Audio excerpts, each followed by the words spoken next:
rencontre qui va consacrer la validation du programme d'action stratégique PASS et du système ITAS. ITAS, c'est le système transfrontalier de gestion des eaux souterraines. C'est un programme sous-régional qui évolue depuis plusieurs années et qui vise à la gestion intégrée des eaux souterraines du bassin de Taoudéni, du Tanesrouf, de l'Ulumeden. Et donc vraiment c'est un premier grand programme très ambitieux qui vise effectivement les eaux souterraines. Donc dans le cadre de ce programme, effectivement, il y a eu l'élaboration d'un plan d'action stratégique qui va être la suite de cette phase. Donc le document a été élaboré sur les différents pays concernés par le programme et donc nous sommes là pour essayer de valider ces documents. Avant de valider le document, le processus qui a conduit à son élaboration sera rappelé, bien entendu, et donc c'est ce qui constitue la première phase de la rencontre. Et la deuxième phase maintenant va concerner la validation du document en question. Donc on a reçu des délégations du Niger, du Burkina, du Nigeria, du Bénin, de la Tunisie ainsi que de la Mauritanie dans le cadre de cette rencontre-là pour la validation de ce document. Ce processus ADT PASS concerne 4 types d'eau internationales ou transfrontalières partagées par au moins 2 pays.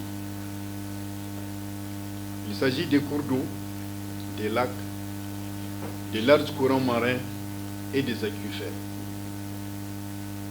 Force est de constater que de ces 4 types d'eau, seuls les aquifères bénéficient très peu de ce processus du fait de leur caractère invisible.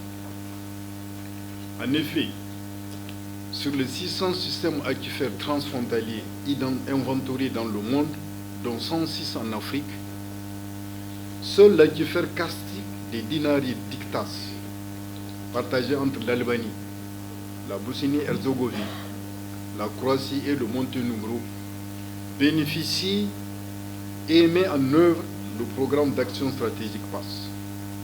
Par ailleurs, 11 systèmes aquifères transfrontaliers dans le monde sont dotés d'un protocole d'accord, dont 5 en Afrique, y compris ITAS, pour une gestion conjointe, inclusive et durable des ressources en eau souterraine partagées.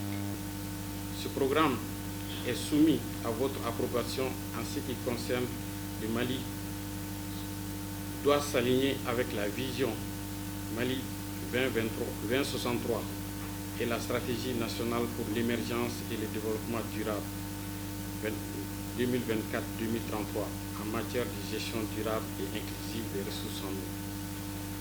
Le succès de ce programme dépend de notre engagement au dialogue et à la collaboration.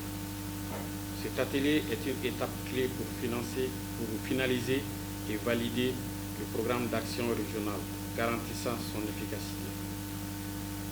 Mesdames et messieurs, votre présence à cet atelier témoigne de l'importance que vous accordez à la gestion durable des ressources en eau transfrontalières et renforce notre engagement collectif en faveur d'une coopération efficace et solidaire. L'eau ne connaît pas de frontières et sa gestion doit être collective. Je tiens à remercier toutes les parties prenantes et les partenaires internationaux ayant contribué à l'élaboration de ce programme.